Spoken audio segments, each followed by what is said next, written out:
If he follows us to modern and contemporary, we'll know.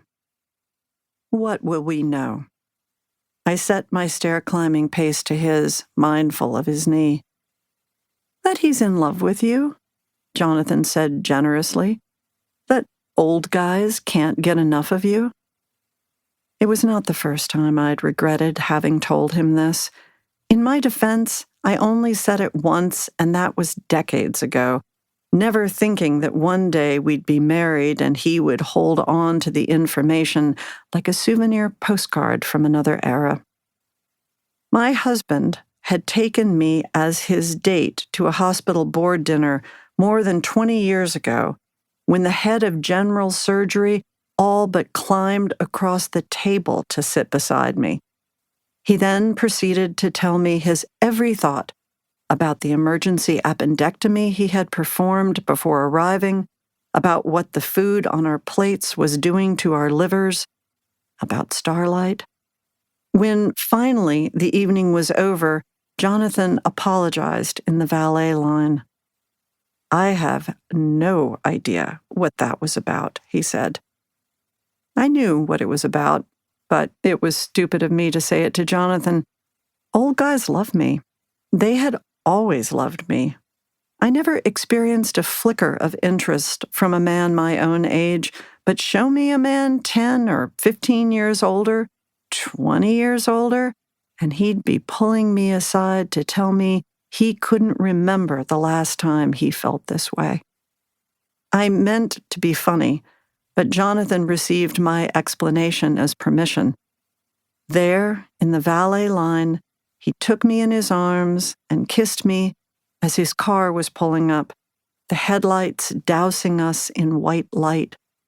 He was 47 to my 30 then, as he was 70 to my 53 now.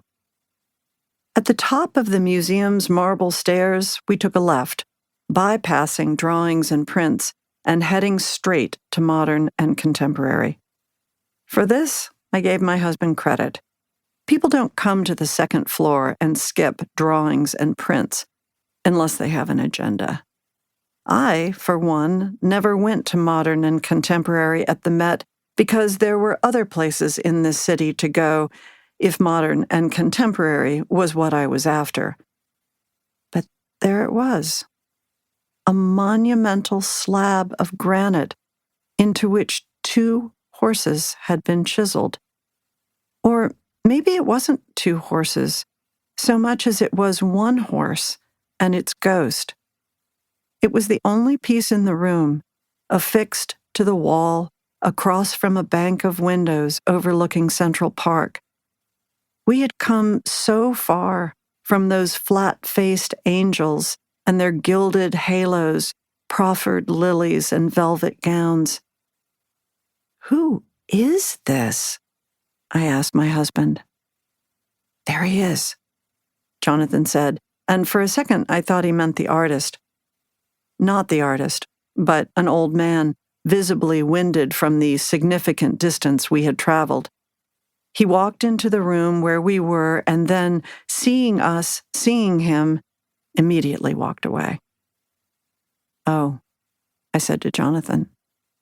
Yes, he said. I went to the wall, knowing better than to put my hands on art and wanting to do exactly that. 2 horses, Charles Ray, Chicago-born, 1953. Do you know who he is? My husband asked. He still wasn't talking about art. I shook my head. What do you want to do? Do? I asked. Are you seeing this? You can't tell me you aren't interested. I wasn't interested in a stranger's attention, nor was I troubled by it. Men rarely understood this. How do you know he isn't looking at you? I asked.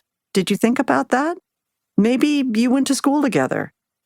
But wait, I didn't mean that. It sounded unkind. The man was clearly older than Jonathan. The old man was older than my old man. It isn't me, my husband said. Okay, then, it's me. We're not going to invite him for dinner.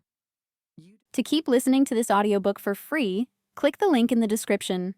It will take you to a free Audible trial where you can listen to this and many other books for free for 30 days.